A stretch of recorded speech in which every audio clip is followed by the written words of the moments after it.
terapi dan konseling berbasis Al-Quran. Salawat teriring salam semoga senantiasa tercurah kepada uswah dan petua kita Nabi Allah Muhammad Sallallahu Alaihi Wasallam, kepada keluarganya, juga kepada sahabat-sahabat yang mulia, juga kepada seluruh umatnya yang beristiqomah dalam mencintai dan menjalankan sunnahnya. Alhamdulillah, mari kita buka terlebih dahulu kesempatan yang berbahagia ini dengan sama-sama membaca Ummul Kitab Al-Fatihah. Bismillahirrahmanirrahim. Alhamdulillahirabbil alamin, arrahmanir rahim, maliki yaumiddin. Iyyaka na'budu wa iyyaka nasta'in. Ihdinas siratal mustaqim. Siratal ladzina an'amta 'alaihim ghairil maghdubi 'alaihim waladdallin. Amin. Semoga Allah bukakan pintu pemahaman untuk kita semua. Allah bukakan pintu-pintu keberkahan, pintu-pintu kebaikan, pintu seluruh yang membawa kita kepada ridha-Nya Allah Subhanahu wa taala, insyaallah.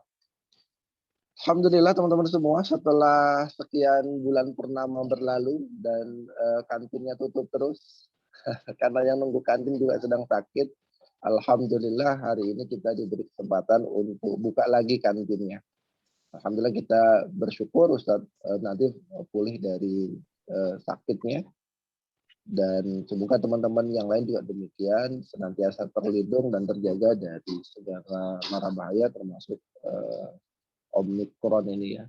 Habis ini entah ada politron kah atau megatron dan sebagainya, tapi intinya Allah jaga kita, Allah selamatkan kita semua dari sesuatu yang tidak mengenakan.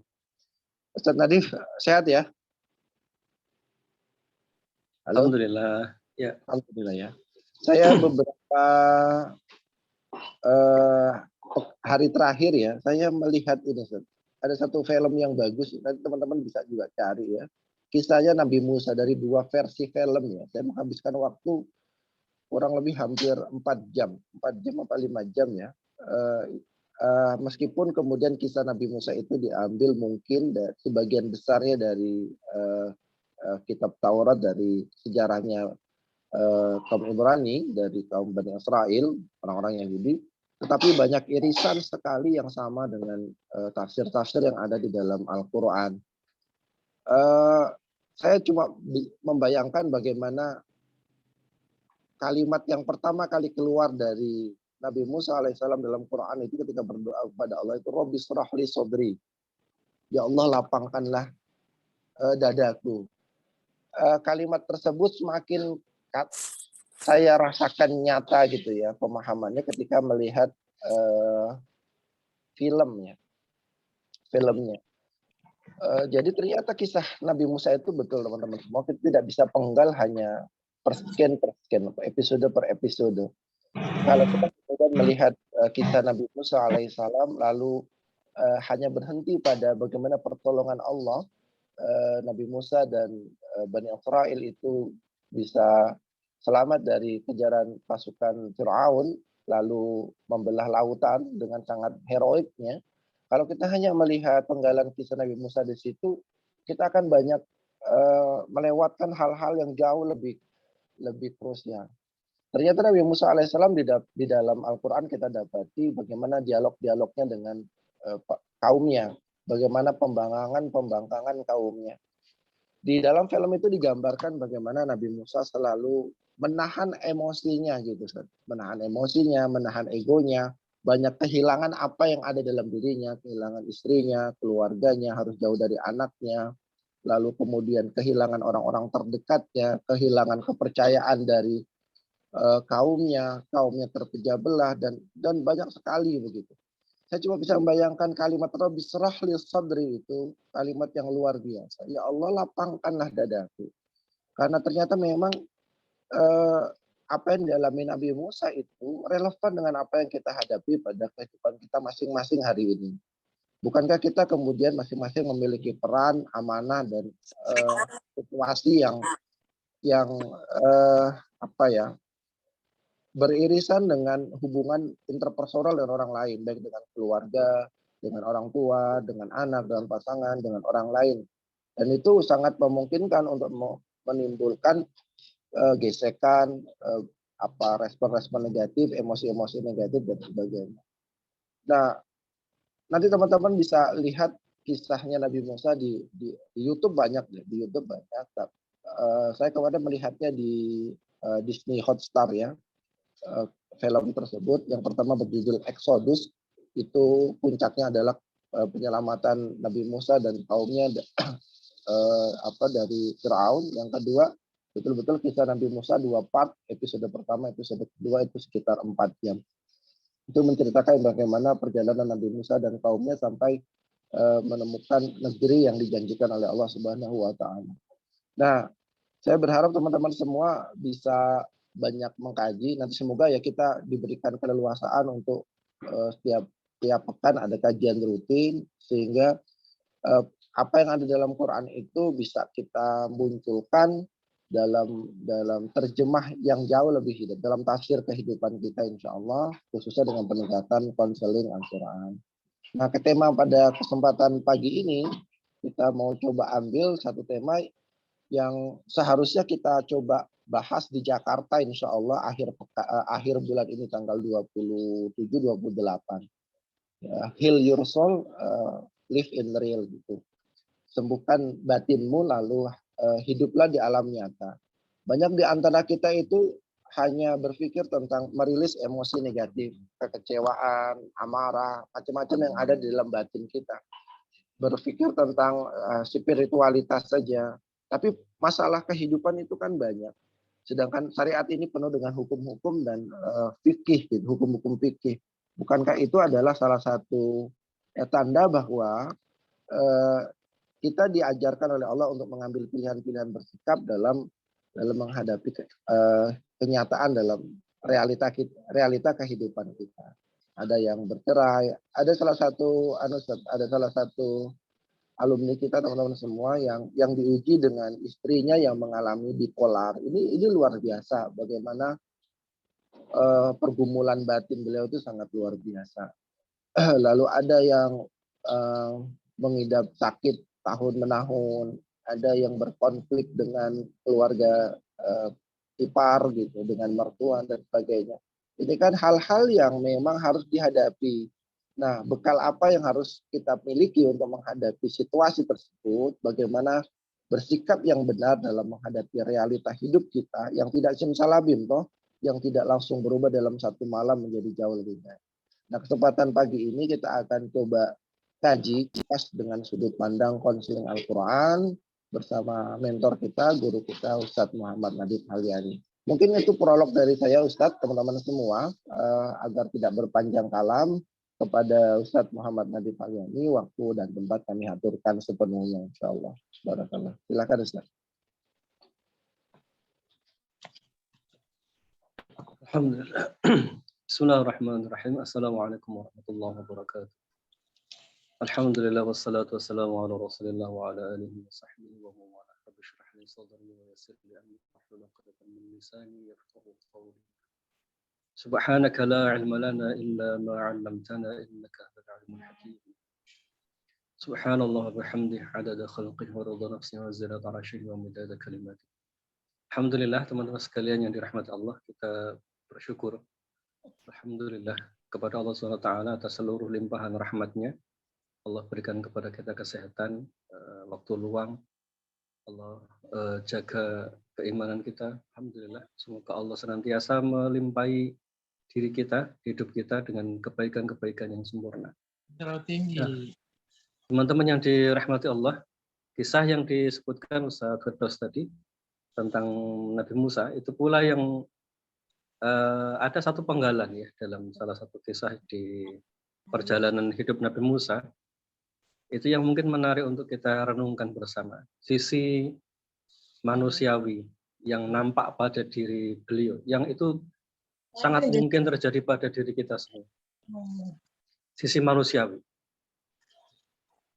Allah sebutkan, kalau yang membawa mushaf bisa dibuka di surah Al-Qasas mulai ayat 21. Bagi yang bawa mushaf bisa dibuka di surah Al-Qasas. Al-Qasas mulai ayat 21. 387, halaman 387. A'udzu billahi minasyaitonir rajim. fakhraja minha khaifan yataraqqab. Jadi Nabi Musa alaihissalam ini salah satu fragmen yang beliau alami dalam kehidupan beliau adalah puncaknya yang menyebabkan akhirnya beliau harus membuat sebuah keputusan meninggalkan Mesir adalah ketika beliau tanpa sengaja kemudian membuat salah satu penduduk Qibtiyah itu meninggal dengan pukulan beliau. Yang itu menyebabkan Fir'aun dan bala tentaranya punya alibi untuk mengejar beliau atau membunuh beliau. Di ayat-ayat sebelumnya terlihat bagaimana rencana Fir'aun untuk membunuh Nabi Musa alaihissalam.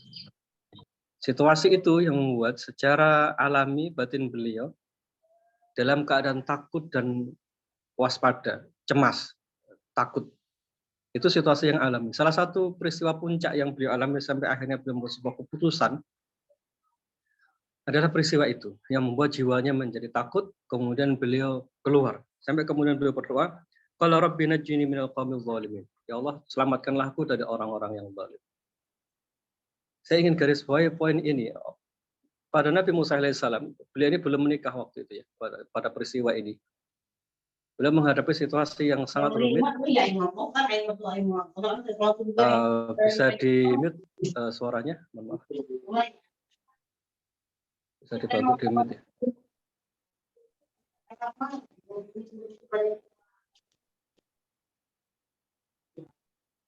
Enggak.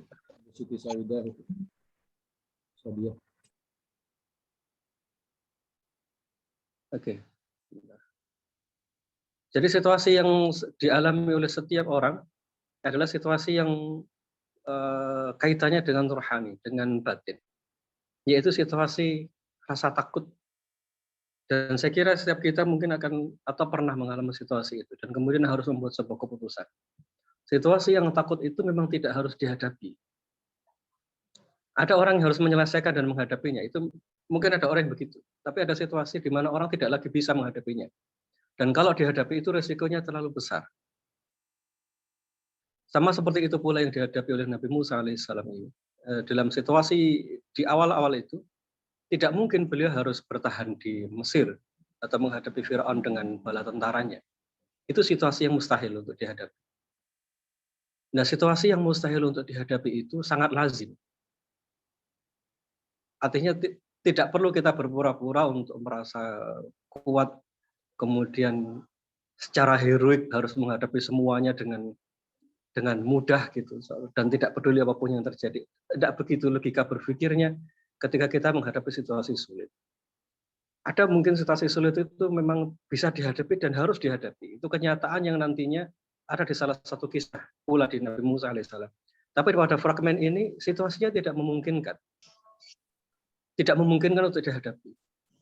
Dan ada situasi begitu yang bisa terjadi pada diri kita semua. Dihadapi itu tidak mungkin. Diselesaikan sekarang itu tidak mungkin. Resikonya terlalu besar, pengorbanannya terlalu besar. Mau tidak mau pilihannya itu adalah meninggalkan tempat itu. Dan beliau kemudian meninggalkan Mesir dalam situasi batin beliau dalam keadaan takut. Ya kalau dipikir kecerdasan, Nabi Musa itu jauh lebih cerdas dari orang-orang di sekitarnya. Kalau dipikir tentang kekuatan fisik, Nabi Musa itu lebih kuat dari orang-orang yang lain di sekitarnya.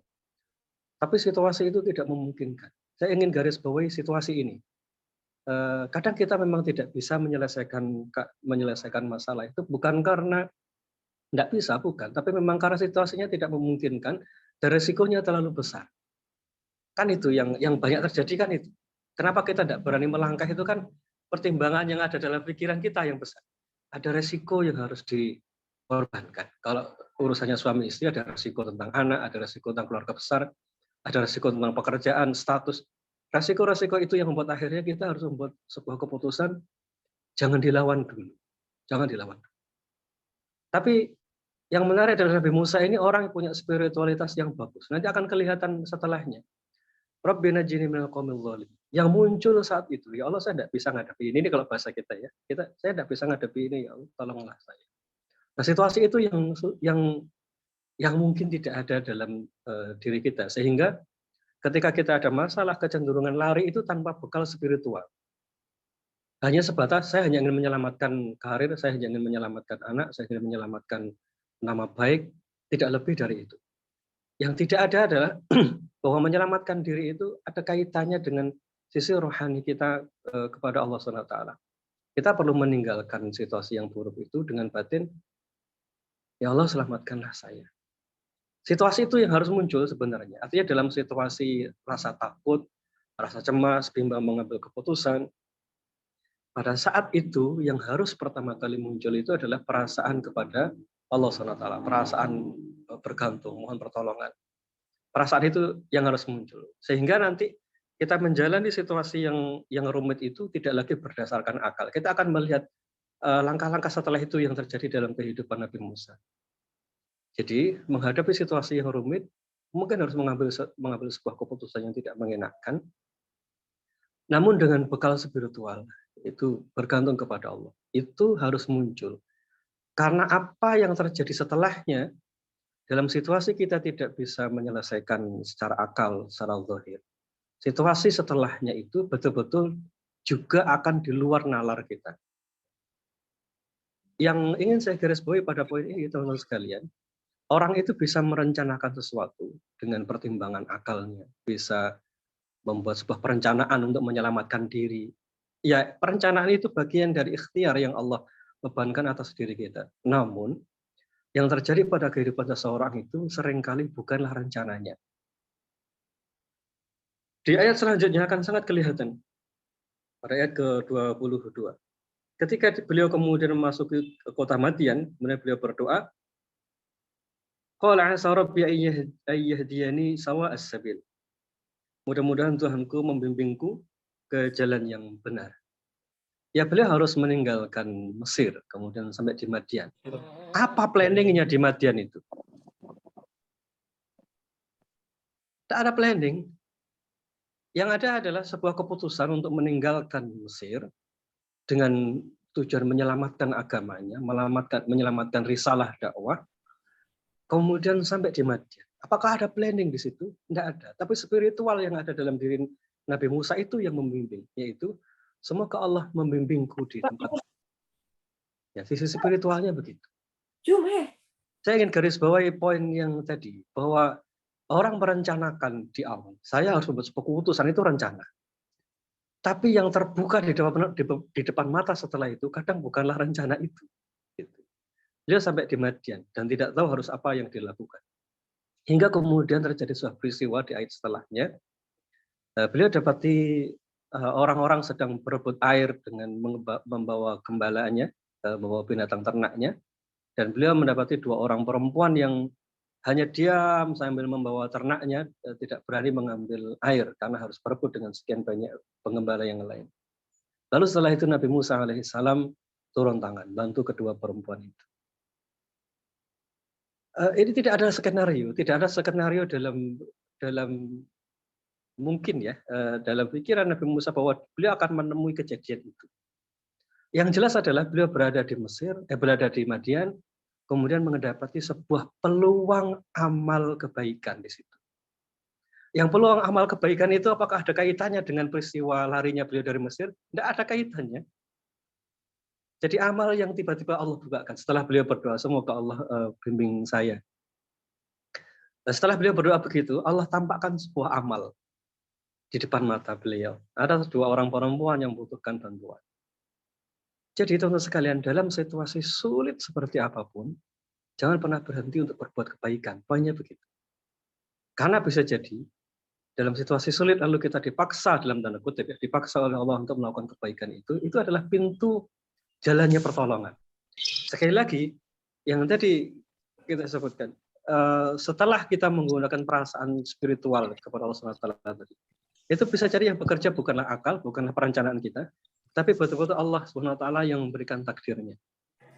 Setelah kita berdoa, ya Allah selamatkanlah aku dari orang-orang yang zalim, kemudian beliau berdoa, semoga Allah tunjukkan di tempat baru yang tidak tahu jalan keluarnya kayak apa, semoga Allah bimbing. Maka di situ, apakah kemudian jalan keluar langsung muncul? Tidak. Yang Allah munculkan adalah ada peluang amal kebaikan di situ. Yang ingin saya garis bawahi adalah teman-teman sekalian, keluar dari sesuatu yang berat, carilah sesuatu yang baik, tapi di sesuatu yang baik itu ada peluang kebaikan. Dalam situasi berat seperti apapun, jangan tutup mata, jangan tutup telinga untuk melakukan kebaikan. Karena ternyata dari kebaikan yang dilakukan oleh Nabi Musa itu, Datanglah kemudian pertolongan. Tapi apakah setelah beliau menolong dua perempuan ini langsung terbuka pertolongan? Tidak. Kalimat yang menarik sekali, Masya Allah. Nabi Musa setelah beliau menolong dua perempuan ini, beliau kembali ke tempat duduknya, berteduh di bawah pohon. Jadi setelah bantu, sudah selesai, beliau kemudian duduk lagi di tempatnya. Pada ayat ke-24, dan Musa memberi minum ternak kedua perempuan itu. Kemudian dia kembali ke tempat yang teduh, lalu berdoa. Pada ayat ke-24 ya. Rabbi inni lima anzalta ilayya min khairin faqir. Ya Tuhanku, sesungguhnya aku sangat memerlukan sesuatu kebaikan yang kau turunkan kepadaku. Jadi tidak ada kaitan amal kebaikan yang beliau lakukan tadi dengan peristiwa larinya beliau dari Mesir, tapi itu amal kebaikan.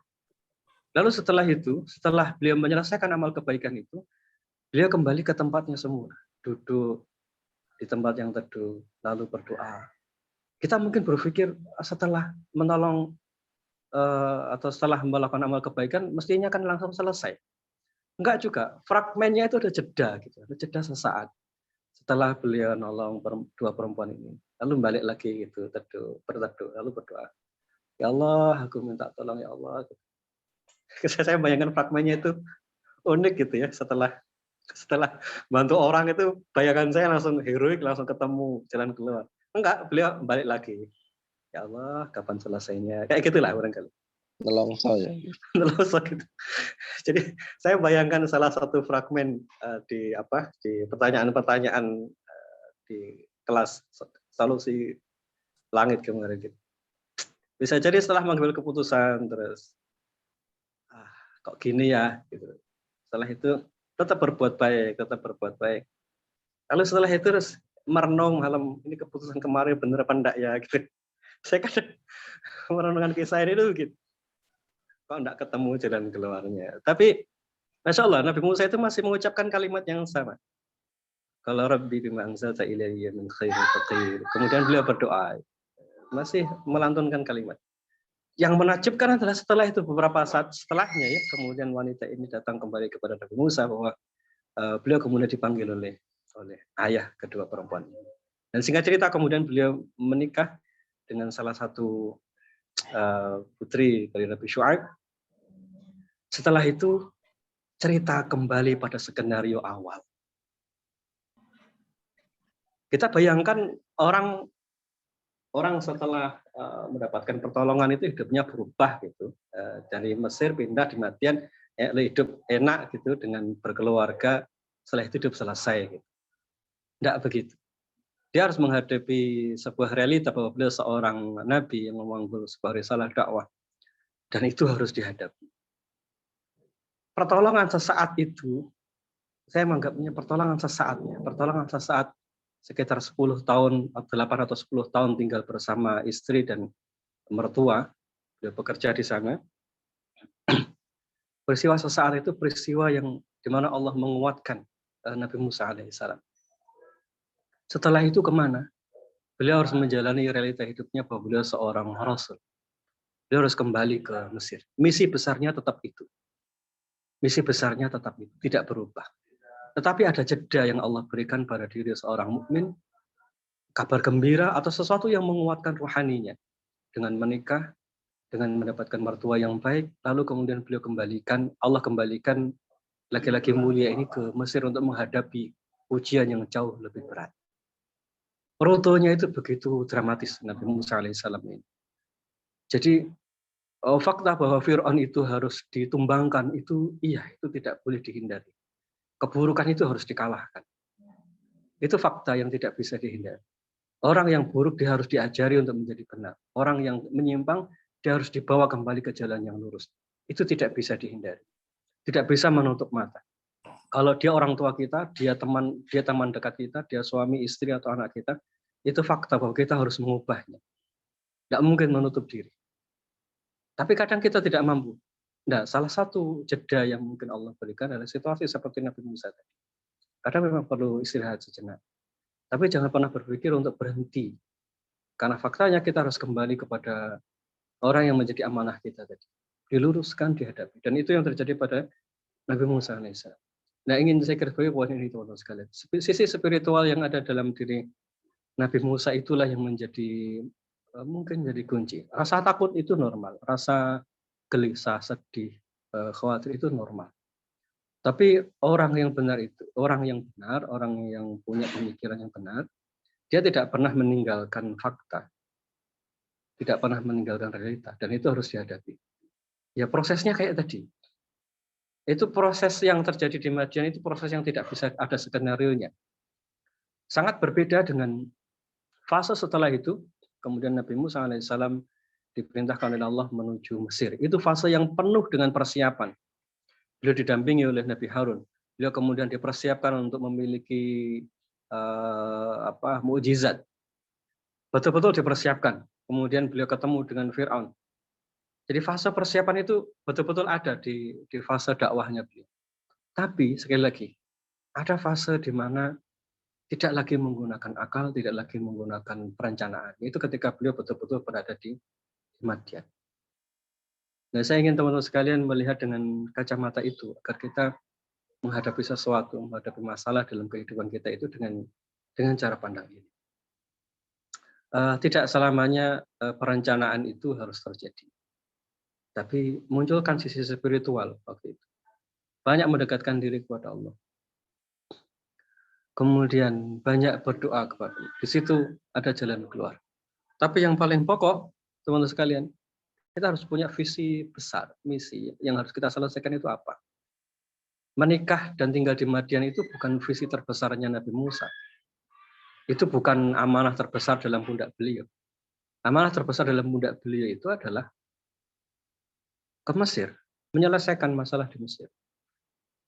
Nah, sekarang itu yang harus ada dalam diri kita.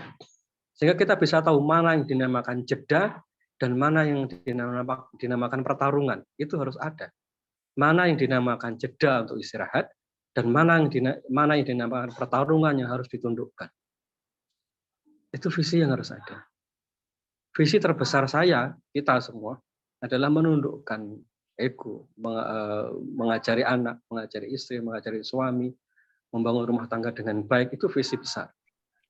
Jeda itu selalu ada. Tinggal kita nanti tunggu momen jeda itu. Saya kadang berpikir bahwa momen jeda itu tidak bisa direkayasa. Momen jeda yang Allah berikan kepada Nabi Musa alaihissalam itu betul-betul di luar skenario, di luar pikiran kita semua. Dan saya meyakini fase-fase jeda itu ada, pasti ada. Tinggal bagaimana kita memunculkan fase-fase itu. Nah, teman-teman sekalian, saya berharap kita semua merenungkan hal semacam ini.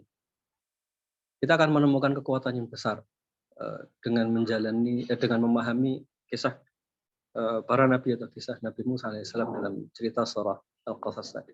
Kalau mungkin itu pengantar saudara yang mungkin mudah-mudahan bisa didiskusikan di bagi ini. Baik, Masya Allah, Alhamdulillah, Barakallah Ustaz. Semoga teman-teman pada nyatat ya. Ini poinnya luar biasa loh. Poin-poin Nabi Musa, fragmen ini ya. Ya, pada fragmen ini saja. Ya kita kalau melihat dari skenario besar perjalanan hidup Nabi Musa, situasi di Madian itu seolah-olah tidak ada hubungannya sama sekali. Ya. Betul-betul pure berbeda dengan situasi yang seharusnya dihadapi. Ada pertanyaan dalam diri saya sebenarnya. Apa yang ada di dalam tafsir Quran dengan apa yang kemudian kemarin saya lihat di televisi ya. Pergulatan Nabi Musa itu sejak berada di dalam lingkungan istana Firaun adalah tentang politeisme, tentang banyaknya dewa itu. Sedangkan beliau ada satu katakan guru di situ di dalam istana Firaun itu yang mengajarkan tentang monoteisme. Sebenarnya ini nggak benar, dewa-dewa ini nggak ada yang banyak-banyak begini.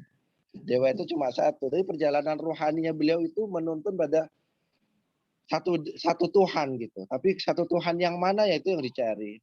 Nah itu yang kemudian Saya melihatnya bahwa fitrahnya Nabi Musa itu belum menemukan Allah, tapi sudah pada fitrah yang benar, Ustaz. Di kalimat-kalimat awal ya. Ya, ya Tuhan gitu. Ya Tuhan gitu. Belum menyebut ya Allah, ya Tuhan. Saya kemana gitu.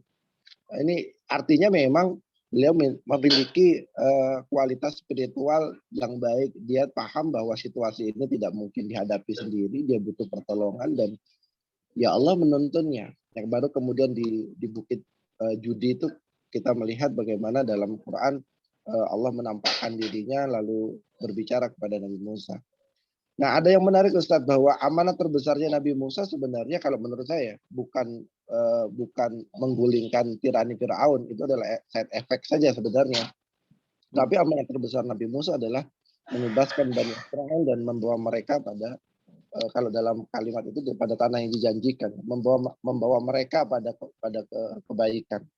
Nah, saya jadi bertanya-tanya, Nabi Musa ini kan dari kalangan Bani Israel. Nah, teman-teman bisa bayangkan situasi batinnya Nabi Musa ya. Nabi Musa ini dilahirkan dari situasi akan dibunuh, lalu dihanyutkan di air, lalu diambil oleh putri kerajaan Firaun, dibesarkan di istana. Beliau ini kan menjadi orang yang tidak diterima di dua sisi ini. Satu, dia di kalangan istana disebut sebagai bukan orang Firaun, bukan orangnya orang istana. Kamu ini orang dari suku Budak, dari Budak kan.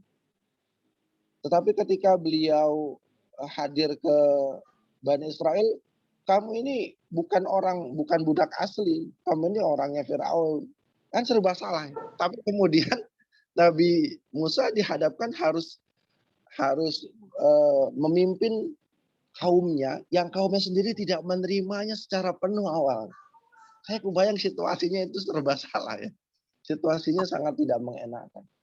Maka saya tidak heran kalau Nabi Musa ini di dalam Al-Quran itu begitu banyak kisahnya disebutkan, artinya memang jadi pelajaran buat kita semua.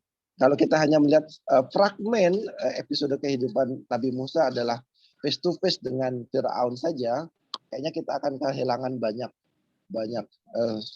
pelajaran besar ya. Nah itu teman-teman tentang kisah Nabi Musa nanti bisa beli salah satu bukunya Qasasul Anbiya saja, karya Ibnu Katsir, insya Allah ada di situ. Ya, teman-teman bisa baca lebih detailnya. Ini menarik sekali. Saya jadi justru tertarik untuk mempelajari kisah Nabi Musa secara lebih detail, insya Allah. Oke, gitu mungkin Ustaz kita buka dialog diskusi. Iya. Ini situasinya sama dengan apa yang ditulis teman-teman di kelas lo ya. Bingung saya Ustaz. Saya harus bersikap seperti apa? Rabbi najini ya Allah. Tolong saya ya Allah. Tapi bukan minal qaumiz zalimin ya. Seolah-olah orang tua jadi minal qaumiz zalimin. Enggak, tapi situasinya bahwa kita membutuhkan pertolongan Allah. Situasi batin yang nggak bisa apa-apa lagi lalu bersandar pada Allah. Itu poinnya sebenarnya. Gitu ya. Jadi mau dilawan ya orang tua, mau bercerai nanti gimana dengan anak-anak, mau ditinggalin tapi ini ya suaminya sendiri, mau menuntut menggugat bercerai tetapi ini pilihannya saya, nanti apa kata orang tua. Kan situasi seperti itu ada semua. Ya. Pengen pindah dari kerjaan tapi nanti anak-anak butuh biaya. Wah, bingung semua ya. Teman-teman semua kita selalu diberikan pilihan-pilihan dalam hidup dan setiap pilihan ada resikonya. Repotnya adalah batin kita itu kadang egonya kita pengennya ngambil pilihan yang terbaik tapi nggak mau resikonya. Nah itu yang repot. Oh ya apa? Ya gitu ya. Ada yang mau bertanya? Ada yang ingin diskusi? Silakan saya buka pertanyaan dulu. Nyalakan videonya boleh, nyalakan audionya. Atau tunjuk tangan dulu ya, tunjuk tangan. Raise your hand dulu. Mbak Fitra ada nggak? Mbak Fitra kan akhirnya merasakan ya Mbak Fitra situasi ini dan pelan-pelan Allah sedang beri jeda sekarang insyaallah. Nanti kalau Mbak Fitra nanti kalau suaminya Mas Indra-nya diberikan mutasi oleh kantor, nah mutasinya itu mungkin jedanya. Iya betul ya Tat. jedanya setelah itu nanti jangan berhenti dari visi besar yang punya, insya Allah. Iya, siap. Ya, ada yang ingin diskusi? Silakan.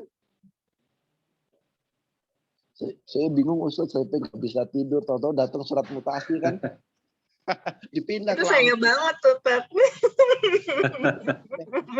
Nggak ada skenario, dipindah mutasi tiba-tiba ke Irian Jaya atau ke Maluku atau ke Sulawesi. Jangan dong, Tat. Ya kita nggak tahu Pindahnya ke Lampung gitu. maunya ya. Iya, itu kan ada yang nanya. Baik, ada yang nanya ya, Mbak Dewi, Mas Zainal. Oke, Kang Zainal dahulu, habis ini Mbak Dewi ya. Silakan Kang Zainal.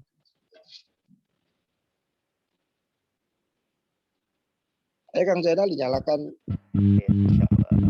Alhamdulillah Ustaz, bisa silaturahim. Alhamdulillah. Langsung saja ke yang tadi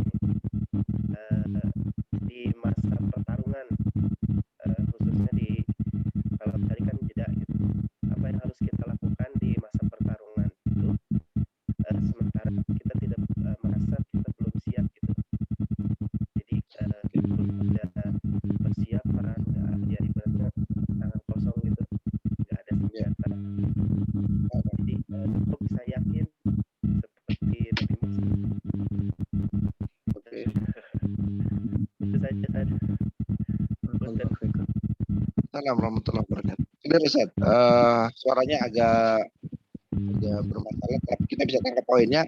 Pada fase nantinya ketemu dengan fase pertarungan yang jelas dalam memperjuangkan visi besar dan tujuan dalam hidupnya, menyelesaikan masalah-masalah yang memang clear secara nyata, secara realita ini harus dihadapi. Nah, bekal seperti apa yang harus kita miliki untuk bertarung, tanda kutip ya. Bahasanya bertarung. Ustaz tadi habis nonton apa? Bahasanya bertarung. Biasanya nggak begitu. Iya. Silakan. Yang pertama teman-teman sekalian terkait dengan jeda itu. Jeda itu dulu apa ya? Jeda itu fase setelah pengambilan keputusan. Fase setelah pengambilan keputusan.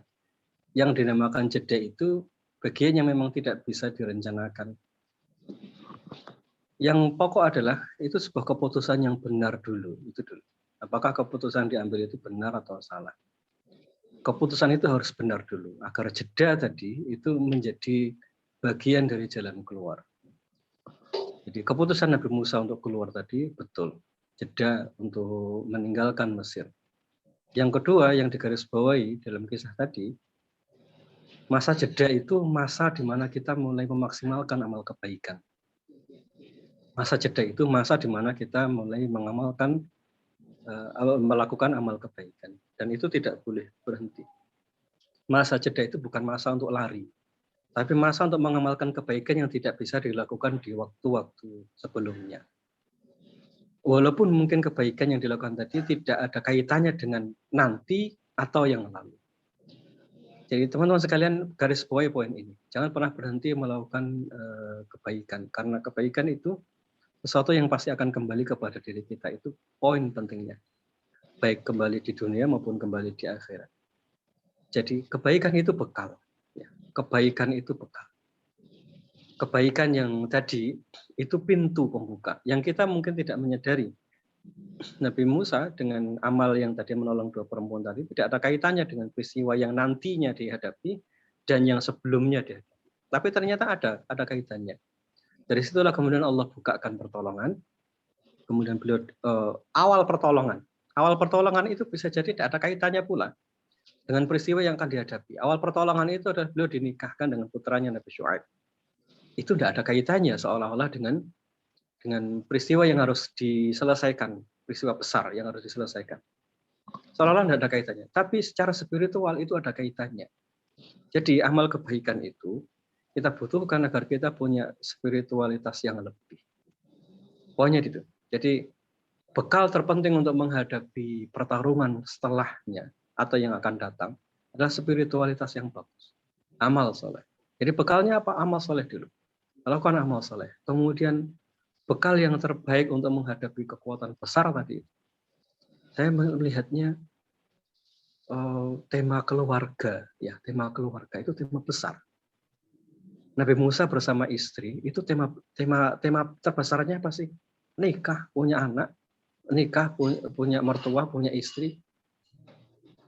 Menikah itu kekuatannya besar sekali untuk memanggul beban setelahnya.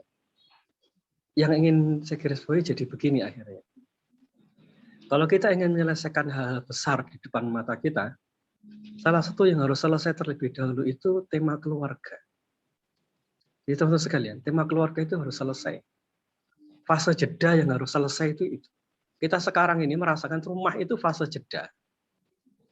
Rumah itu betul-betul fase jeda. Misalnya antum punya amanah besar itu di tempat pekerjaan atau sebagai dai atau apapun gitu. Pulang ke rumah itu jeda. Begitu kan? Tanpa kita sadari kan begitu.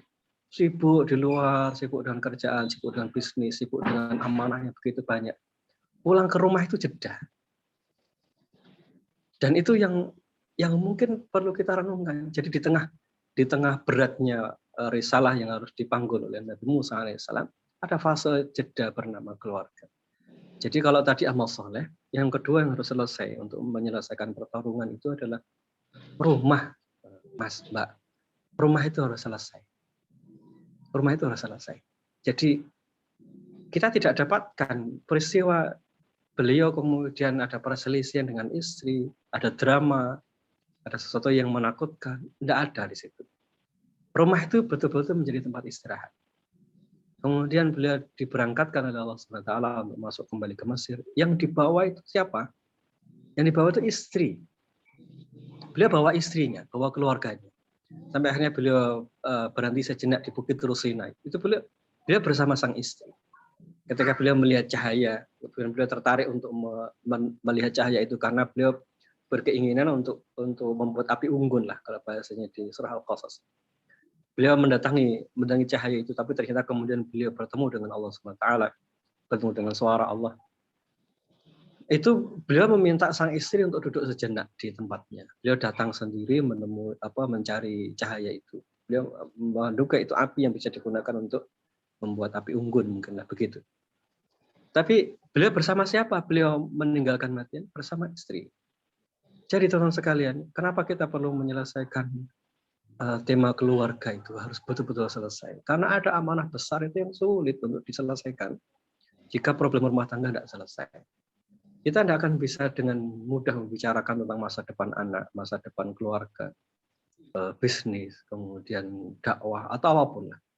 Jika tema keluarga tidak selesai. Maka misi besar kita, teman-teman sekalian, ayo sama-sama kita selesaikan problem rumah tangga kita. Karena itu fase jeda. Setiap orang itu memerlukan fase jeda dalam hidupnya, supaya dia punya kemampuan untuk recovery ketika dia mengalami benturan. Bekal yang sangat nampak pada diri Nabi Musa sebelum beliau kemudian bertemu dengan Fir'aun. Bekal spiritual, bekal rohaninya itu berumah tangga. Berumah tangga.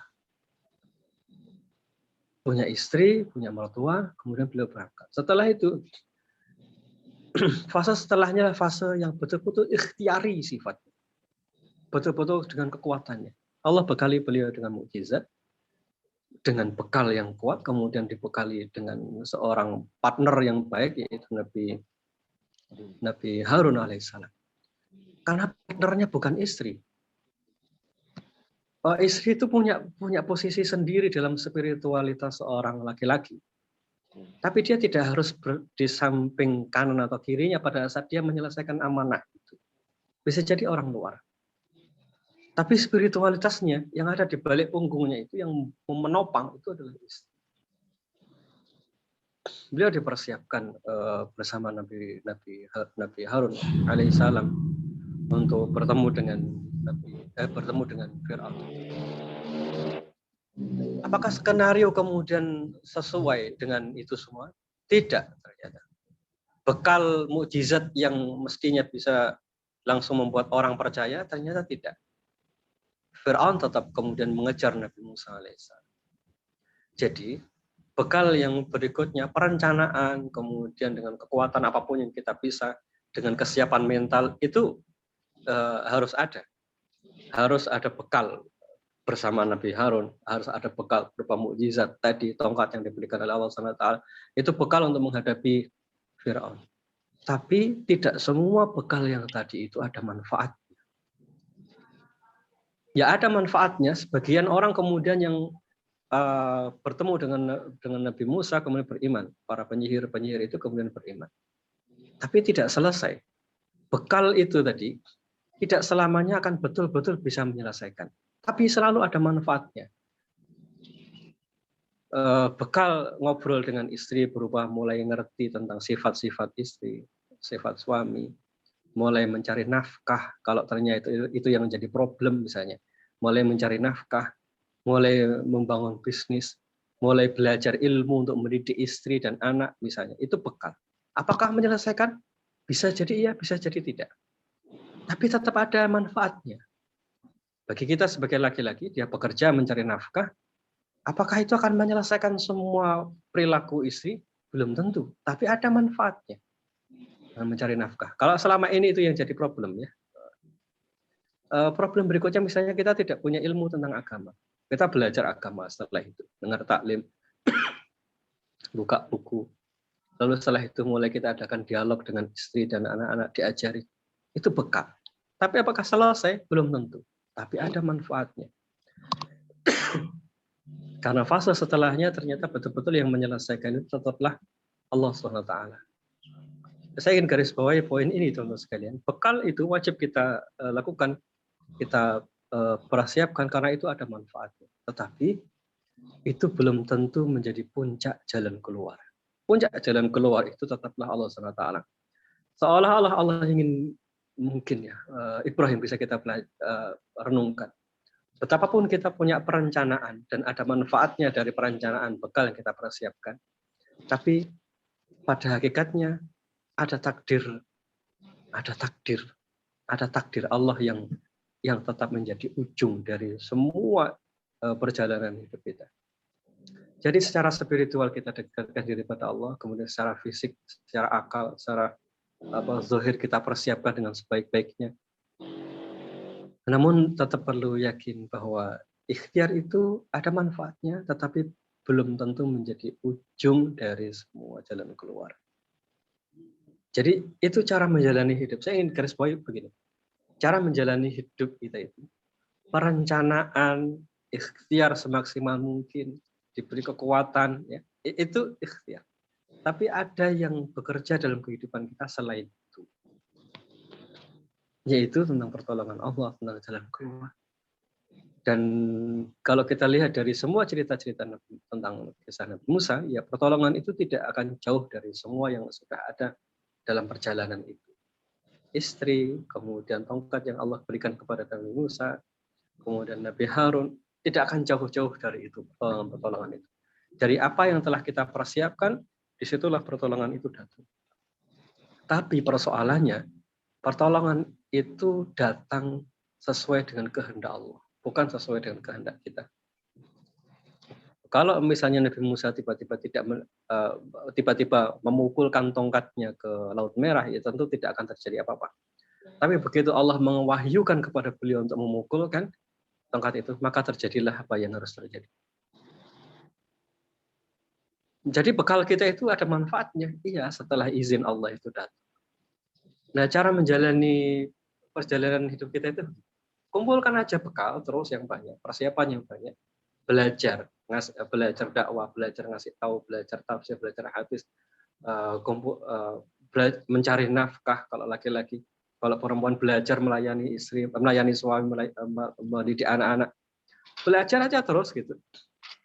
Nanti akan ada di salah satu yang kita pelajari dan kita persiapkan itu yang menjadi jalan keluar. Momentumnya kapan? Kita nggak tahu. Momentumnya kapan kita nggak tahu. Tapi kita ikuti sunnatullahnya, kita harus mempersiapkan semua itu. Saya kira itu cara menjalani hidup ya, supaya kita ringan. Ada pertolongan Allah, ada sisi di mana kita menyiapkan diri, dan ada momentum yang kita tidak tahu kapan dia akan hadir. Tapi polanya kayak itu. Saya membayangkan kisah ini, itu sama persis dengan kehidupan kita. Sama persis. Masya Allah. Kisah yang sangat saya bayangkan sangat sepele. momentum di mana setelah berbuat kebaikan Nabi Musa kemudian duduk merenung di bawah pohon yang teduh. Itu peristiwa sepele gitu. Tapi Allah angkat. Berarti itu peristiwa yang besar, bukan peristiwa sepele. Dan saya kira itulah sebagian penggalan-penggalan kehidupan kita begitu. Sudah ikhtiar, sudah nasihati, sudah melakukan kebaikan, belum berubah, lalu duduk sejenak merenung. Kapan berubah? Persis ya, persis gitu. Saya mendengar ceritanya, ya Allah, saya tersenyum baca. Telongsolnya yang persis. Pilihan bersikapnya belum tentu persis ya, tapi ya. Masya Allah ya. Luar biasa ketika Allah mengungkap hal-hal kecil ya, dalam hal-hal kecil dalam Al-Quran itu ada sesuatu yang besar. Insya Allah. Allahumma alimnal kita mulai. Teman-teman semua, kenapa di setiap saya mau nangis dia. Luar biasa ya Allah. Lima anzaltani khairin fakir. Teman-teman semua, bekal itu penting tapi bukan yang menentukan. Bekal itu bermanfaat tapi bukan yang utama. Allah lah penentu ujung dari setiap jalan keluar. Allah lah sumber dan muara dari hidup kita. Itu mungkin poinnya setiap. Jadi tema besarnya kan ya kalau kata Agim, Allah lagi gitu. Allah alam. Semoga kan Zainal jelas ya. Bingung Ustaz dengan kasus di pesantren Kang Zainal, ada Allah insya Allah. Ulah bingung ya. Tapi Kang Zainal mangga di amal soleh tadi tentang kebaikan, memupuk bekal dengan kebaikan. Apakah kebaikan itu bermanfaat pada nantinya? Jelas bermanfaat. Tapi apakah penentu dari jalan keluar kita? Belum tentu. Karena ada Allah yang menentukan ujung keluar, jalan keluar kehidupan kita. Nah, kita beralih ke penanya sebelumnya, Mbak Dewi. Sebentar ya, saya ada pertanyaan menarik. Sebenarnya ini pilihan bersikap saja. Seseorang tuh terkadang perlu didorong untuk mengambil sikap dalam permasalahannya.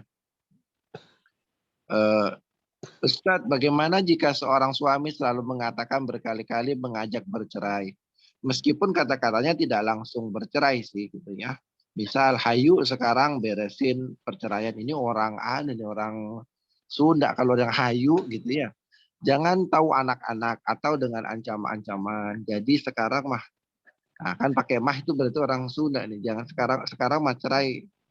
Padahal dia yang selingkuh dan itu sudah beberapa kali. Alhamdulillah pertanyaan saya sudah terjawab, Mbak Dewi ya. Rasanya dikasih sabar malah tambah menekan, dan perceraian selalu jadi ancaman. Sehingga ini membuat anak-anak tidak sehat mentalnya. Tetapi ketika diiyakan, ketika itu ikuti kemauannya bercerai, dia balik menekan kembali dengan mengancam akan mempersulit proses perceraian. Anak-anak sudah muak dengan temperamen, sikap ayahnya. Saya harus bagaimana Ustaz? Ini dilema keluarga ketika ada konflik lalu perceraian menjadi ruang dalam syariat yang disikapi dengan cara yang tidak bijak. Monggo Ustaz Maulana Dipardani, kita bahas, bantu teman kita ini. Baik, yang pertama untuk sang ayah ya, untuk kita semua para laki-laki. Laki-laki itu disebut qawam, disebut pemimpin. Karena dia mestinya bisa memanggul beban lebih dari perempuan. Dia disebut sebagai qawam itu karena dia harus menanggung orang-orang lain di sekitarnya. Istri, anak, keluarga besarnya, dia harus punya kemampuan itu. Menjadi qawam itu artinya dia harus punya pikiran lebih luas daripada seorang perempuan atau anak-anak. Menjadi qawam itu, dia harus memiliki jiwa yang jauh lebih luas dibandingkan dengan seorang perempuan atau anak-anak. Menjadi qawam itu, dia harus jauh lebih sabar dari seorang perempuan atau seorang anak-anak. Menjadi qawam itu, lisannya harus lebih terjaga dibandingkan seorang perempuan atau seorang anak-anak. Menjadi qawam itu, dia harus lebih jernih dalam berpikir dibandingkan perempuan atau anak-anak. Menjadi qawam itu, dia harus jauh lebih bisa mengendalikan diri dibandingkan dengan perempuan dan anak-anak. Jadi para ayah yang belum siap menjadi qawwam itu akan menjadi masalah bagi dirinya sendiri atau orang lain. Ya, pernikahan itu diambil dengan perjanjian yang berat dengan wali.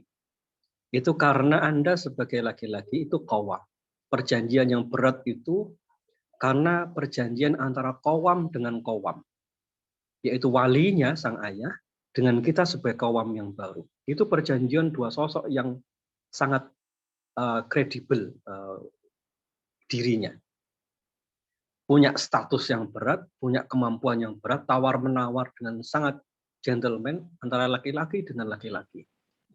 Ini seperti kerajaan dengan kerajaan sedang menyerahkan sesuatu. Saya punya sesuatu di belakang saya dan Anda punya sesuatu di belakang Anda, kita serah terima dengan baik. Pernikahan itu begitu. Jadi yang ingin saya garis bawahi adalah teman-teman para ayah, para suami, yang menjadi masalah terbesar atau berantakannya rumah tangga itu manakala seorang suami itu tidak menjalankan fungsi-fungsi tadi, peran-peran tadi.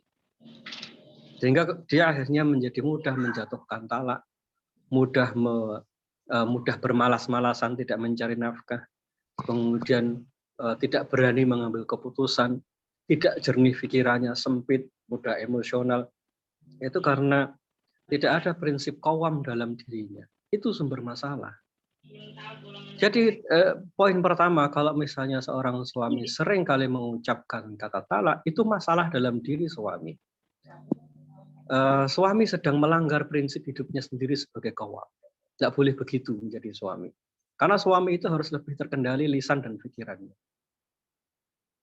Kenapa kalimat talak itu dibebankan, nikah dan talak itu dibebankan pada suami bukan pada istri? Karena suami itu asumsinya punya kendali diri yang jauh lebih baik. Kalau ternyata suami tidak lebih baik dari istrinya dalam mengendalikan diri dan lisan dan pikirannya, ya fungsi qawwam tadi tidak ada manfaatnya.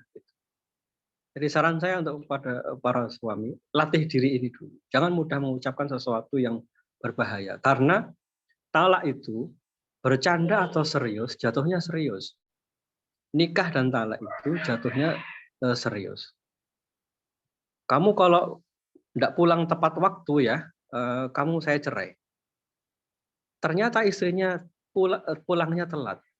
Jatuh talaknya, Mas. Kamu kalau ngulangi ini lagi, kamu saya cerai. Suatu saat kemudian istri khilaf dan mengulangi lagi, maka cerai itu jatuh. Jadi kalau sudah mengulang-ulang kalimat cerai tadi, ditanya dulu, Bu. Jadi ditanya dulu.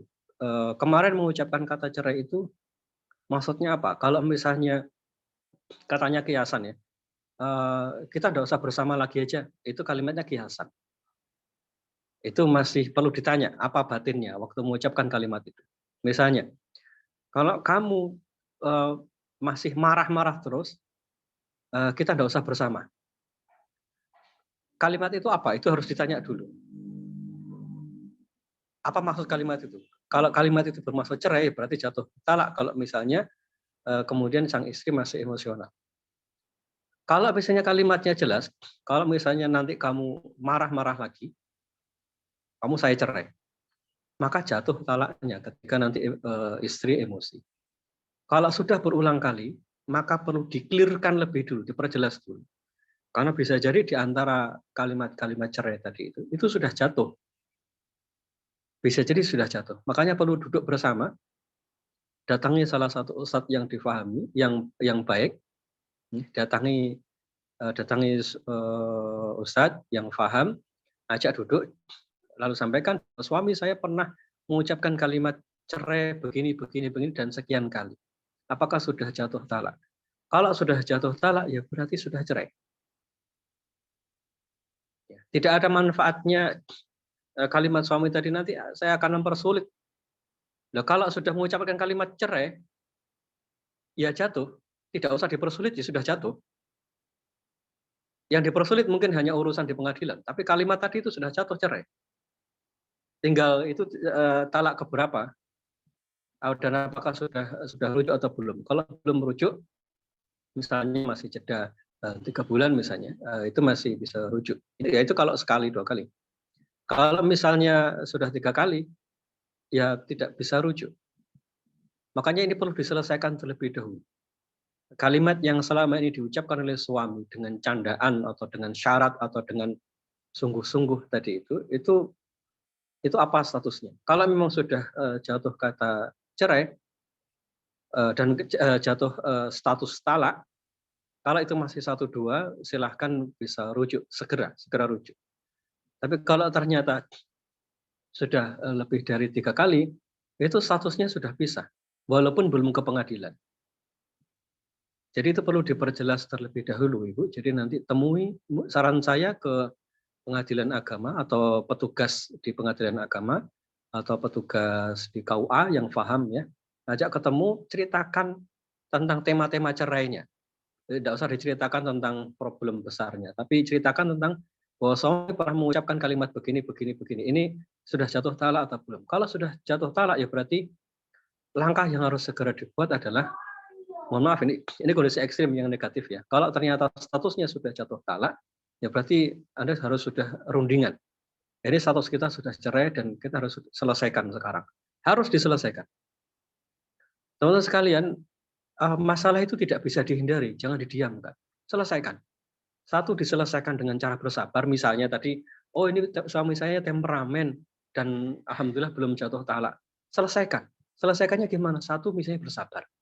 Ya sudah bersabar, apapun keburukannya tahan diri. Nanti suami dinasihati, Mas, kalaupun marah bolehlah, tapi jangan pernah mengulang kata ayo cerai, jangan lagi diucapkan. Masih buruk Pak, enggak apa-apa, sabar aja. Itu pilihan. Nah, itu pilihan pertama. Sabar, nanti anak-anak diajari untuk sabar. Ayahmu memang belum berubah, nak, doakan untuk ayah, semoga ayah sabar. Jadi ayah berubah gitu. Lalu apa manfaatnya bagi anak? Anak akan melihat, oh inilah seorang ibu yang kuat. Oh inilah seorang ibu yang mau berkorban untuk suami, untuk anak-anaknya walaupun dia dizalimi. Itu bagus sekali. Jadi ini pilihan pertama. Tapi kalau misalnya tidak kuat dan ingin memilih untuk cerai, itu harus ada syarat-syaratnya. Misalnya suami tidak menafkahi, suami berbuat zalim, suami sudah mengucapkan kata talak, tidak pernah mendidik dan lain sebagainya. Itu kalau sudah ada syarat-syaratnya, maka boleh. Tapi sekali lagi, di antara keputusannya itu ada resikonya. Tapi supaya kita siap menghadapi resiko, gunakan pemahaman kisah Nabi Musa tadi.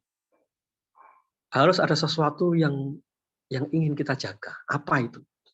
Yang kita jaga adalah agama diri kita, agamanya anak, agamanya keluarga besar. Itu yang harus dipegang kuat. Kalau agama sudah kita pegang, nanti kita bisa tawar-menawar. Ini kalau saya masih sama dia, agama saya rusak, agamanya anak-anak rusak. Ini kalau saya pisah sama beliau, anak-anak goncang, jiwanya goncang, dia tidak punya ayah, lalu dibully sama teman-temannya, agamanya bisa menjadi goncang, dia frustasi misalnya, maka lebih baik saya sabar. Saya terima suami saya. Semata-mata niatnya menjaga agama. Jadi sekarang cari sesuatu yang besar yang harus kita pegang. Apa itu? Itu yang membuat kita akhirnya bisa memilih apakah kita terus atau kita berpisah. Jadi pegang dulu apa yang paling besar itu tadi. Jadi saran saya begitu, jangan takut membuat keputusan dalam hidup. Saya tidak menyarankan cerai. Pegang dan jaga sesuatu yang besar dalam hidup. Agama, iman, amal soleh. Pegang itu. Kalau bersama suami dan bersabar dengan suami itu lebih manfaat, maka pegang itu. Tapi kalau misalnya kita khawatir dan malah merusak agama kita dan anak kita, lepaskan. Bersikap itu harus dilakukan. Karena itu cara agar kita memasuki fase-fase kehidupan kita dengan lebih baik. Itu bukan sesuatu yang buruk. Islam memang tidak menyukai perceraian, tapi itu bukan dilarang. Itu bagian dari salah satu solusi. Dan itu terjadi pada orang-orang soleh terdahulu, dan itu bukan aib. Tapi prinsipnya adalah pastikan dulu bahwa syarat-syaratnya betul-betul terpenuhi. Ya, bukan sekedar emosi, tapi betul-betul terpenuhi. Demikian juga kalau sekali lagi kalau kita memilih bersabar, itu banyak sekali kebaikan di dalam. Banyak sekali. Tergantung bagaimana cara kita menjelaskan ke anak, ke keluarga besar. Mereka akan belajar banyak hal kepada seorang ibu yang sabar. Ya, ini pilihan ada di tangan ibu. Tapi bagian awalnya sebelum membuat sebuah keputusan, datang dulu ke KUA, datang dulu ke ustadz-ustadz atau petugas di pengadilan agama, tanyakan status saya sekarang apa ini dengan kejadian-kejadian ini. Itu harus clear terlebih dahulu. Karena nanti akan keputusan-keputusan setelahnya kaitannya dengan ini. Itu ya, Bu ya. Bismillah, semoga Allah mudahkan. Segera temui mereka yang lebih paham untuk menjelaskan status pernikahan yang sekarang. Gitu ya.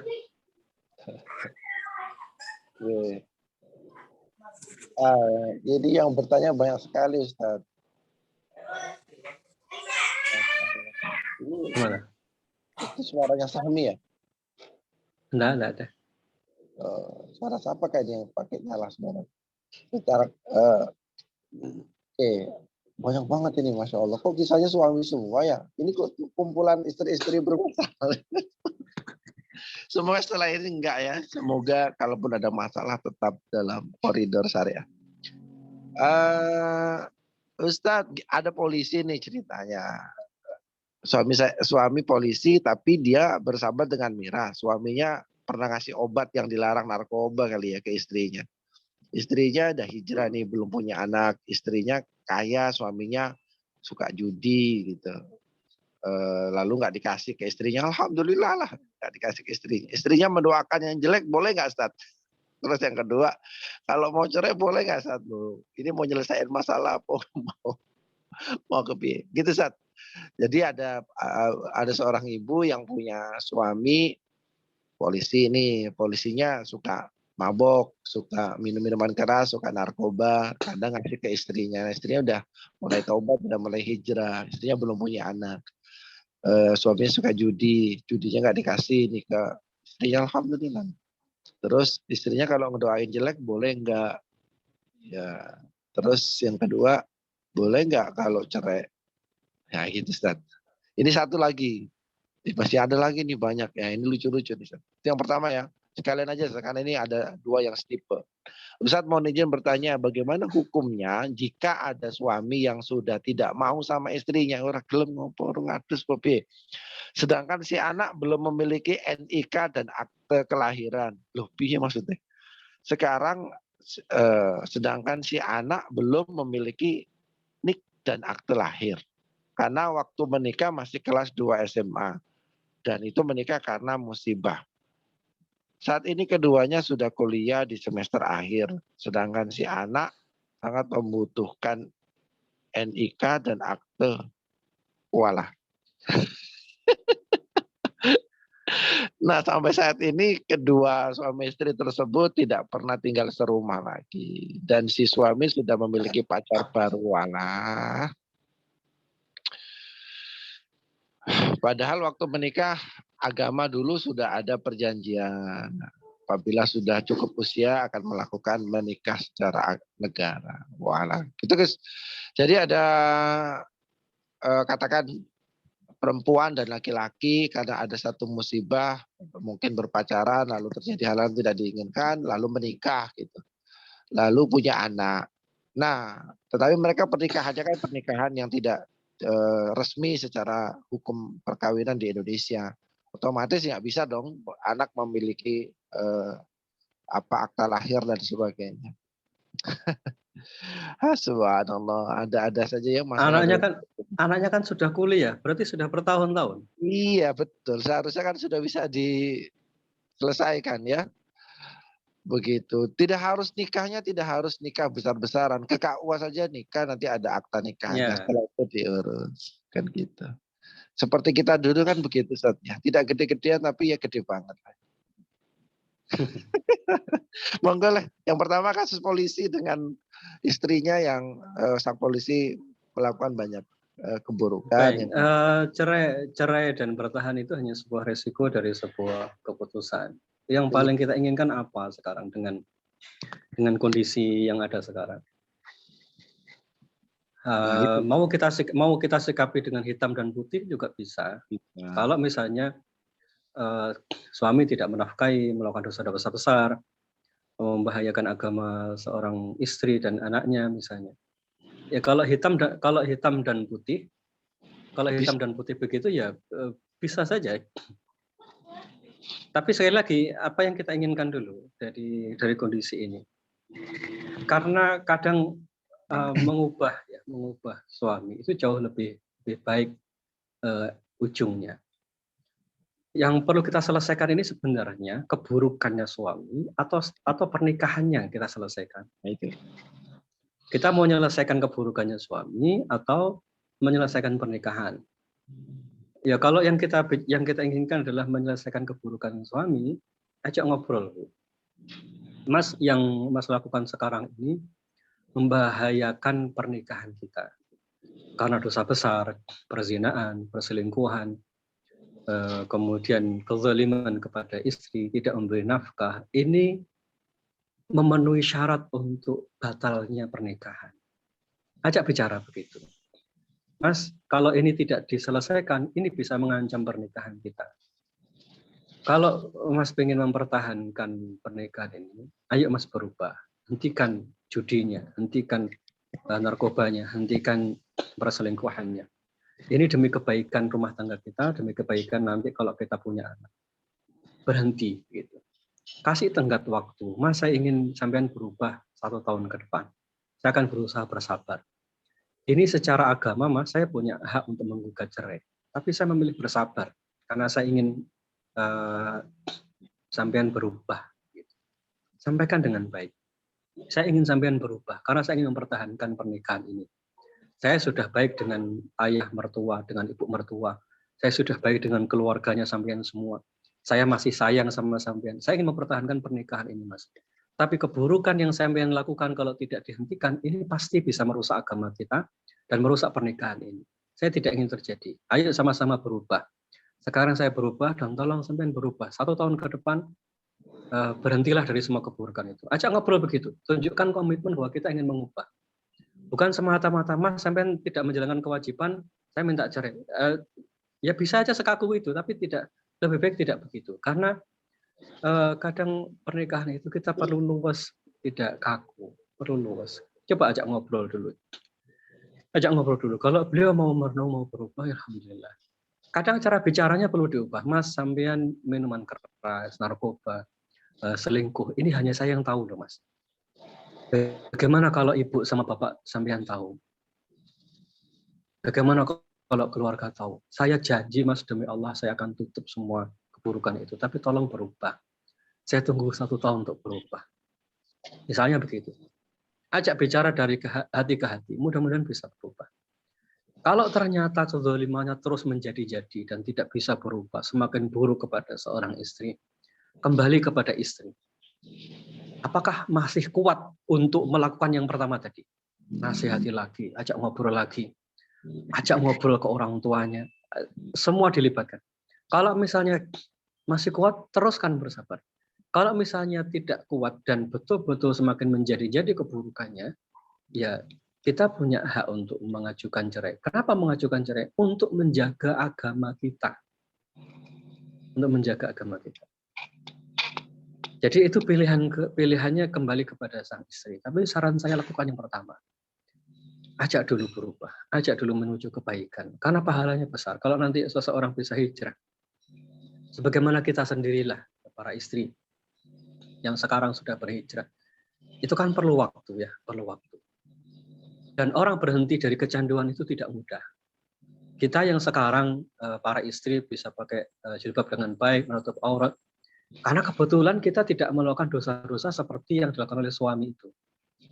Kalau sekedar dulunya tidak menutup aurat, pakai pakaian yang menor-menor, lalu sekarang menutup aurat, itu lebih mudah. Tapi kalau kecanduan narkoba, itu tidak mudah berhentinya memang. Nah, maksud saya tidak mudah untuk pemahaman bahwa berubah dari kecanduan itu tidak mudah. Maksudnya adalah berikan tenggat waktu yang lebih panjang untuk bersabar. Tapi bisa jadi istri itu menjadi sangat pesimis dengan itu. Pesimis gimana? Itu orang berubah dari kecanduannya susah, Pak. Saya tidak siap kalau harus menunggu bertahun-tahun. Bisa jadi negatif begitu. Tapi saya berharap justru positif. Positifnya begini. Dia berubah dari kecanduan itu tidak bisa seperti membalikkan telapak tangan. 1-2 bulan langsung berhenti. Tidak bisa begitu. Perlu terapi. Perlu diruqyah, perlu detoksifikasi tubuhnya, perlu diisolasi pertemanannya. Banyak hal yang harus dilakukan untuk berubah dari kecanduan. Itu tidak bisa instan. Tapi kalau misalnya istri bersabar ya dengan itu akan menjadi amal soleh yang luar biasa. Jadi saya kembalikan ke ibu, lebih siap yang mana. Tapi saran saya lakukan. Karena lakukan yang pertama, karena masih ada jalan. Untuk detoksifikasi, ya misalnya 40 hari dengan herbal tertentu, 40 hari itu konsumsi yang positif, kemudian 40 hari itu dibekam, ditotok punggung, macam-macam lah dengan terapi-terapi itu. Sekitar 40 hari. Itu untuk detoksifikasi minuman keras dan narkoba. Kemudian pertemanan itu perlu diubah. Yang itu perlu waktu nanti. Intinya ada jalan lah. Kalau betul-betul niat, nanti ketika ngobrol seperti yang pertama tadi, lalu suami bilang, iyalah insya Allah saya mau berubah, tolong bantu saya. Nah kalau sudah bilang begitu, ajak ketemu dengan terapis. Insya Allah bisa mendetoksifikasi sehingga nanti kecanduannya bisa hilang. Itu perlu waktu dan itu perlu perjuangan. Dan saya kira itu amal soleh yang luar biasa. Amal soleh yang luar biasa. Gitu ya. Kemudian yang kedua tentang tentang akte tadi, saya kalau hanya teknis akte ya, itu bisa aja bikin akte di KUA itu di catatan sipil itu bisa. Gampang. Tidak terlalu sulit. Jadi segera bikin aja akte, persyaratannya apa dipenuhi saja, minta ke KUA. Ya ke KUA, kemana? Ke catatan sipil. Dulu saya pernah ada orang yang mengadopsi anak dikasihkan dari waktu selesai melahirkan dikasihkan ke keluarga ini. Lalu ya tetap bisa aja bikin akte, ya bikin akte masih bisa. Jadi secara teknis tidak masalah. Kemudian yang kedua, lalu bagaimana jika suami sudah tidak mau? Itu persoalan kedua. Yang jelas sekarang status pernikahannya apa dulu? Kalau surat nikahnya tidak ada, itu hal kedua. Yang penting status pernikahannya sebagai suami dan istri sudah cerai atau belum? Kalau belum, lakukan seperti yang tadi pertanyaan sebelumnya ya. Walaupun tidak ada catatan di KUA, buku nikahnya tidak ada gitu, tapi statusnya tetap suami. Lakukan seperti yang tadi, ajak ngobrol. Saya ingin garis bawahi poin ini, Bu, jangan diem kalau ada yang salah itu. Ya, kalau ada yang salah itu jangan diem. Jadi kalau suami salah gitu, melakukan macam-macam, walaupun tidak ada surat nikah, tidak apa-apa. Dalam sisi agama itu sudah sah nikahnya. Kalau dulu sudah nikah loh ya. Datangkan, dudukkan, ajak ngobrol. Oh, kalau diajak ngobrol ngamuk Pak, hadapi. Daripada diem, kemudian tidak ada jalan keluar. Ngamuk itu hanya resiko saja. Kita bisa menyiasati cara ngomongnya. Cari waktu yang tepat, cari ngomong dalam situasi yang paling enak. Hadirkan orang ketiga, wali misalnya, atau orang dihormati, jadi penengah. Intinya gini Bu, kalau ibu atau para suami menghadapi istrinya salah, itu jangan diem, jangan batin. Itu yang bikin tidak selesai-selesai. Tensinya naik, asam lambung naik, tidur tidak enak. Jadi hadapi gitu Bu. Jadi kalau ada masalah itu hadapi, ya hadapi. Itu realita.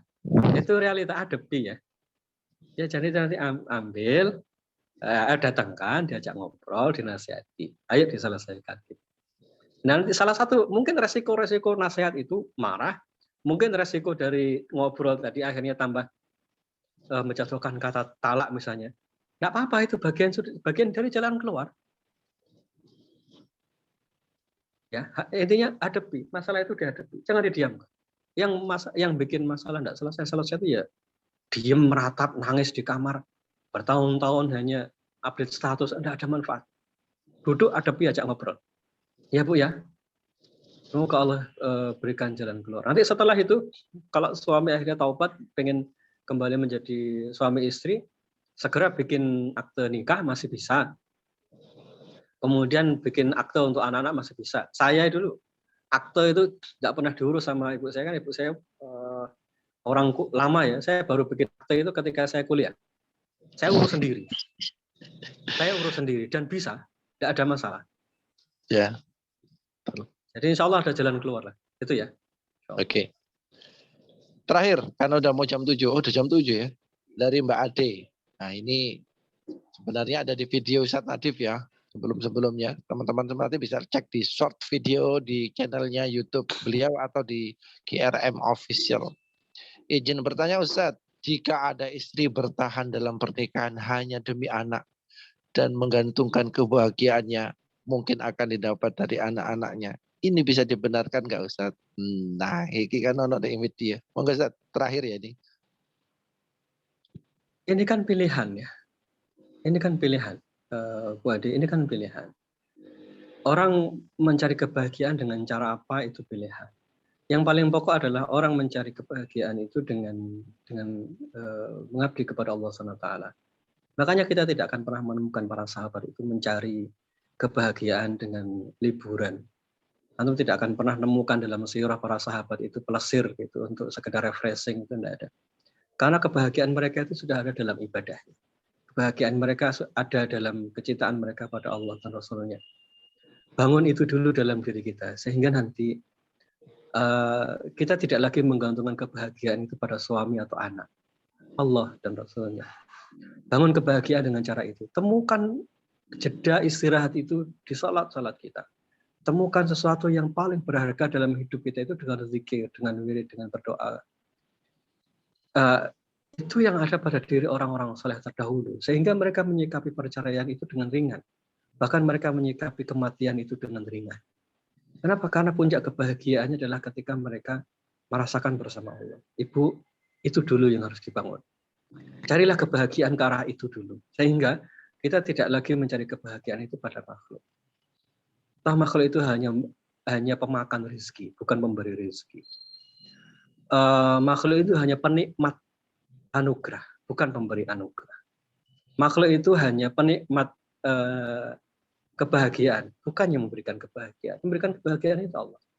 Kita dengan banyak orang bisa bahagia, kita dengan sendirian bisa bahagia. Hanya dengan Allah SWT. Itu dulu, Bu. Jangan gantungkan perasaan kita kepada makhluk. Yang buat kita tidak bisa bahagia itu karena hati kita dicantolkan pada makhluk. Saya sudah cukup senang ketika saya bisa menyebut asma Allah. Saya sudah cukup untuk bersyukur ketika Allah bangunkan saya di tengah malam untuk salat. Ketika orang lain tidak bisa salat. Saya sudah cukup mengharu biru batin saya kalau misalnya saya bisa baca Al-Quran pada saat orang lain tidak bisa baca Al-Quran. Saya bisa menikmati duduk yang lama, merenung dengan Allah. Itu sudah cukup untuk saya bersyukur. Itu sudah cukup. Bawa batin ke arah itu. Latih batin kita ke arah itu. Sekali lagi, supaya pelan-pelan batin kita terpisah dari makhluk. Ya, sekali lagi, supaya batin kita lama-lama terpisah dari makhluk. Terpisah dengan makhluk itu, maksudnya agar kita siap apapun yang terjadi.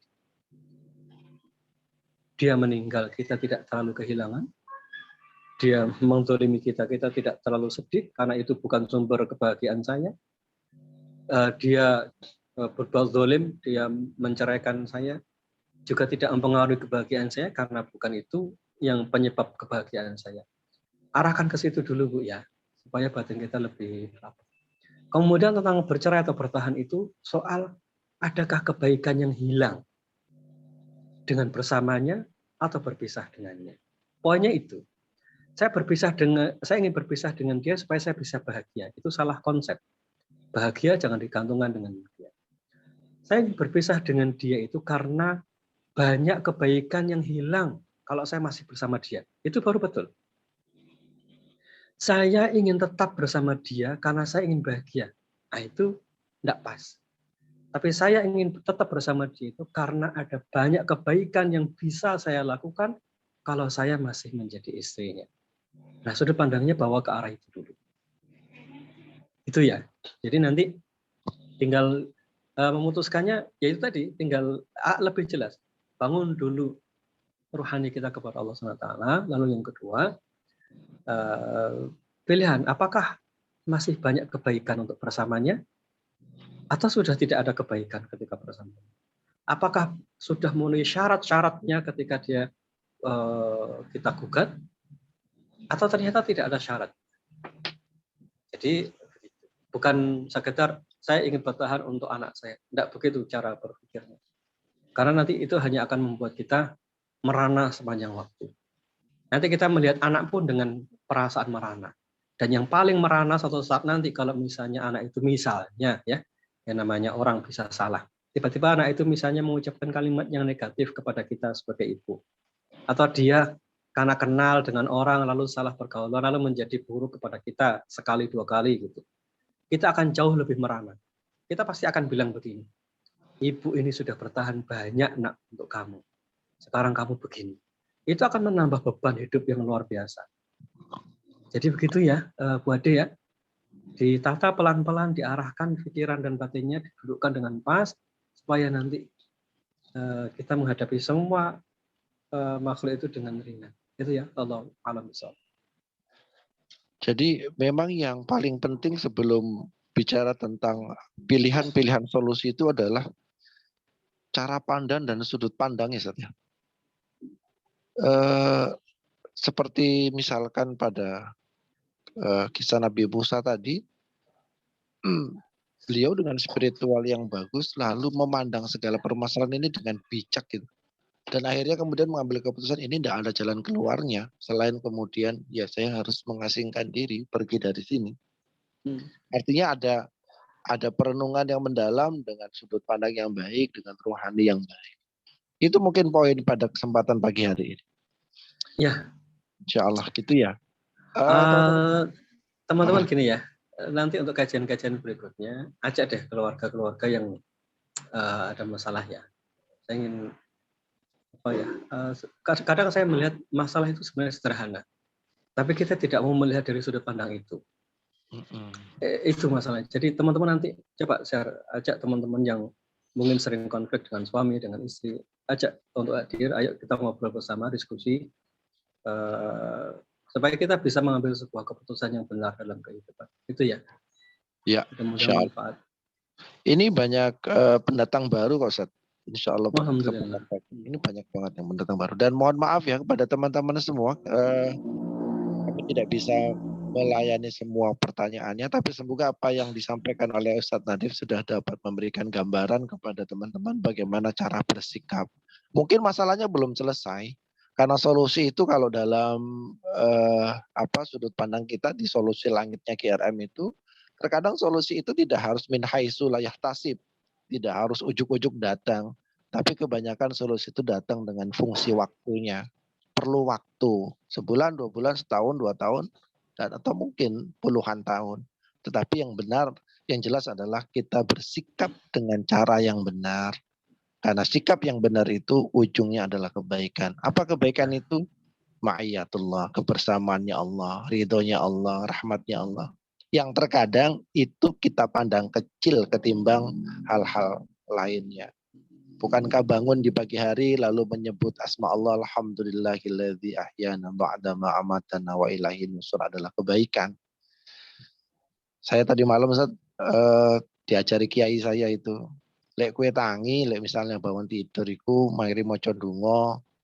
Langkah pertama itu la ilaha illallah. Langkah kedua itu ya la ilaha illallah. Langkah ketiga ya la ilaha illallah. Kenapa?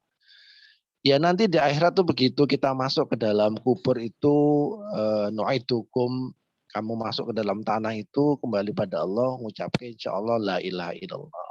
Nanti kelak ketika kamu dibangunkan dari kubur di padang mahsyar dengan kalimat la ilaha illallah. Tadi dilatih. Sekarang itu la ilaha illallah. Saya mikir terusan, benar juga. Itu kan kebaikan ya Bapak Ibu semua ya. Terusan kebaikan yang besar itu kok jenengan atau kita semua bandingkan dengan kisruhnya hidup kita. Kisruhnya minyak goreng, tempe, tahu sih nggak ono, apalagi JHT, BPJS. Cek ruwet hidup kita itu ya. Terlalu banyak kebaikan yang perlu kita syukuri. Jenengan yang belum kenal lalu kenalan dengan Ustadz Nadif, semoga jenengan dicatat oleh Allah dan para malaikatnya Allah sebagai muridnya Ustadz Nadif. Kan gitu ya. Nanti sopo ngerti di akhirat mari ngono, kayak tahu ngaji sama Ustaz Nadif ditolong karo Ustaz Nadif. Alhamdulillah. Mohon sewu ya Ibu Bapak semua. Saya terkadang mengambil porsi yang lucu-lucunya ketimbang Ustaz Nadif yang serius-seriusnya. Agar teman-teman semua itu menganggap segala sesuatu itu dengan sederhana, dengan ceria saja. Salah satu bentuk rahmatnya Allah itu adalah ya kita masih bisa tertawa pada saat kita masih menghadapi kesulitan. Oke, gitu semua. Salam kenal buat teman-teman yang baru. Kita semoga ketemu lagi di kantin KRM pekan depan. Kalau pekan depan kami ada di Banjarmasin, kemungkinan besar kami geser harinya. Karena tanggal 5 atau tanggal 6, rencana kami ada di Banjarmasin bersama Ustaz Nadif. Semoga bisa diketemu di lain waktu. Nanti kami share informasinya. Kita di KRM insya Allah menggali nilai-nilai Quran untuk menjadi panduan dalam mencari jalan keluar atas semua permasalahan kehidupan kita. Ini satu-satunya training dengan pendekatan konseling berbasis Al-Quran dan Sunnah. Teman-teman yang belum ikut nanti di bulan Maret, di bulan April kita akan ada pesantren online, pesantren Ramadan, Halaqah Langit, itu temanya online. Kita akan ada di bulan Ramadan. Jadi teman-teman semua bisa ikut nanti, ajak koleganya, ajak keluarganya, ajak suaminya.